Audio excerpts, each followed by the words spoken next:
Vi skal snakke motorsport, nærmere konkret selvfølgelig Formel 1.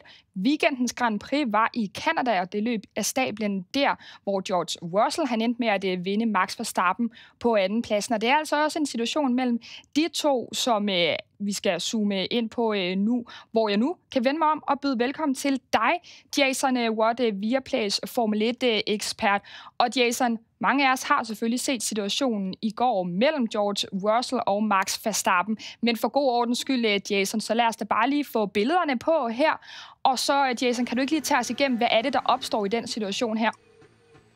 Ja, det kan jeg sagtens. Det, der sker, der er jo safety car, og der fører George Russell, Max Verstappen ligger bagved.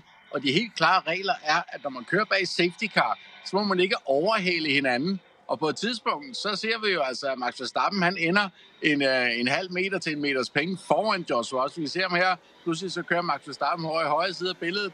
Og det må man faktisk ikke. Men det, man heller ikke må bag safety car, det er, at man som den førende bil ikke må ændre hastighed dramatisk, altså ikke accelerere kraftigt op, og så især ikke bremse op.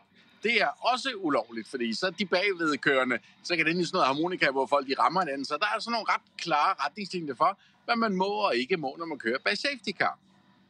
Og Jason, nu siger du det selv her, altså George Russell, som der er den førende her under safety car. Ser du, eller hvordan tolker du, at bremser han lidt op for måske at få Max Verstappen til at overhale ham? Ja, men der er jo helt den her misære med, at Max Verstappen, han er et strafpoint fra at få et løbskarantæne. Og hvis du laver sådan nogle ting bag safety caren, ikke retter dig efter reglerne, så kan du netop få et strafpoint. Jeg er ikke et sekund i tvivl om, at George Russell, han er ved at lave sådan en, han prøver at lokke Verstappen i den der fælde, der skal give ham det her strafpoint. Det kan jeg godt se. De to havde jo den meget berømte batalje i løbet forinden det her i Spanien, hvor Max Verstappen, han vædder ind i George Russell.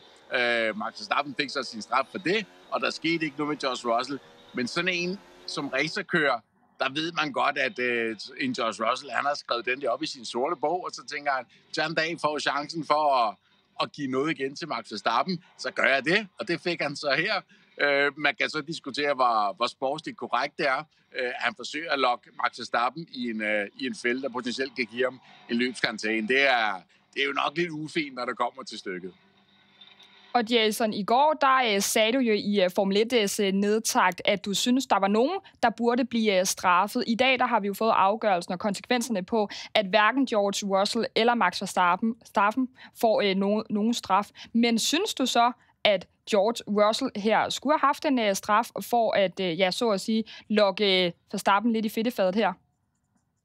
Altså jeg vil sige sådan, at Red Bull synes i hvert fald, der skulle falde en straf. Så det var faktisk dem, der nedlagde en protest efterfølgende. Og det, der så sker, det er, at så bliver både Mercedes og Red Bull ansvarligt kaldt op til dommerne. Og så skal man her, ligesom i en retssag, så skal man fremlægge sin sag, og så skal Red Bull sige, vi føler, at George Russell bremsede op, lukkede Verstappen i en fælde, og Mercedes skal omvendt vise og bevise, at George Russell ikke bremsede unødigt op, og ikke ændrede hastighed mere, end man sådan kan tillade sig. Og den sag, den fremførte de så begge to, og som du så siger, ja, så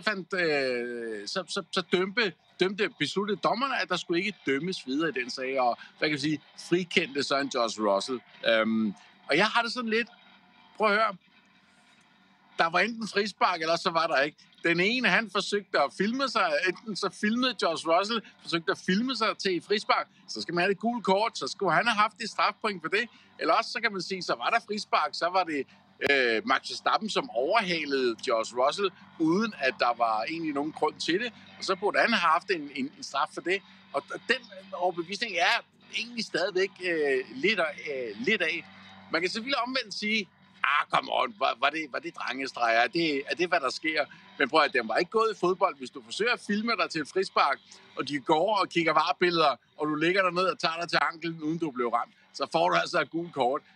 Så et eller andet sted, så har de frikendt George Russell for det, men så måske omvendt også ment, at Max Verstappens forseelse var ikke nok til at straffe ham, fordi den straf, man får, det er strafpoint. Så måske man også har kigget lidt på, ved du hvad, hvis vi kan straffe ham for det her, så får han rent faktisk en løbskarantæne, og det synes vi måske ikke, at forseelsen var til. Og det er jeg også enig i.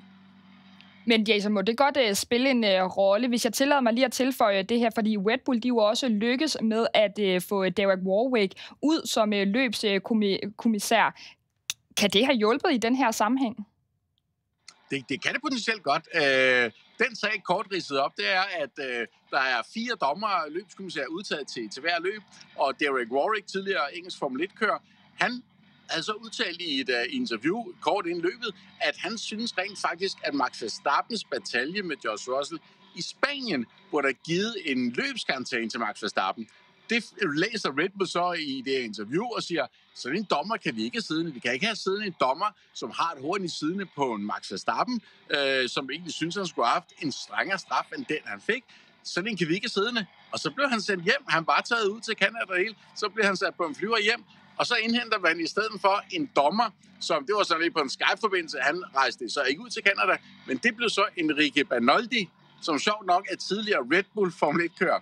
Så jeg vil ikke afvise, at den der straf kunne måske have endt. Altså, hvis en Derek Warwick havde holdt sin mund om, at han synes, at Max Verstappen kunne have haft en hård straf, og han så sidder der som en af de 4 dommere og skal votere, at der er en af de her 2 kører, der skal have en straf, så kan man jo ikke andet end at tænke lidt over, gå ved om Christian Horner, han rent faktisk gjorde noget klogt her med at få sendt Derek Warwick hjem. Det er jeg faktisk ikke i tvivl om, det synes jeg var en god idé.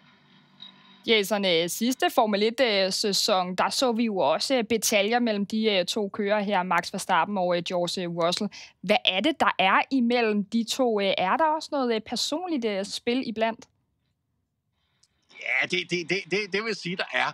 De her 2, de er bare diametrale modsætninger til hinanden. Max Verstappen, hvis man skal sådan sammenligne lidt med skolegården, så er Max Verstappen, han er ham der, du ved, han giver nogle albuer, han deler nogle vasker ud, og man ved ligesom, hvor man har ham. Og George Russell, han er den der, du ved, den søde dreng, der gør, hvad man skal, og laver sin lektier og alt det her. Men han kan også godt give igen. Han kan også godt være en snu rev, men på den der måde, hvor han smiler lidt, han smiler sødt, men inderst inde, så er han i gang med nogle narrestreger. Og på den måde er den ene nok ikke bedre end den anden. Det er sådan lidt mere, Max Verstappen, han bærer følelsen uden på tøjet. Han ved, hvor man har hende. Han siger, hvad han mener. Han siger, hvad han tænker. Der er George Russell nok den lidt mere udspekulerede udgave. Men tro mig, der er lømmel i dem begge 2. Det er der helt sikkert.